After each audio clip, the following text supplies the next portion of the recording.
Pierce County in northern Utah, east central Brown County in northern Utah, until 3:30 p.m. Mountain Daylight Time.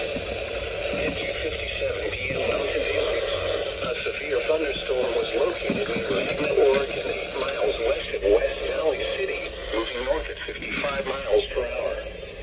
Hazard, 60 miles per hour with gust and quarter-size hail. Source, radar indicated. Impact, hail damage to vehicles is expected. Expect wind damage to roofs, siding, and trees. Locations impacted include Salt Lake City, West Valley City, Clayton, Hill Air Force Base, Clearfield, Gainesville, Syracuse, Clinton, South Beaver, Magna, West Point, Sunset, Cantaloupe, Whoa! Lake Park, and Lake Point.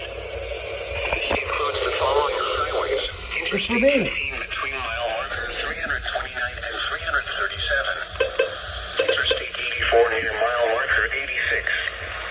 Interstate 80 It's in for me. Utah between mile markers 98 and 113. For your protection, move to an interior room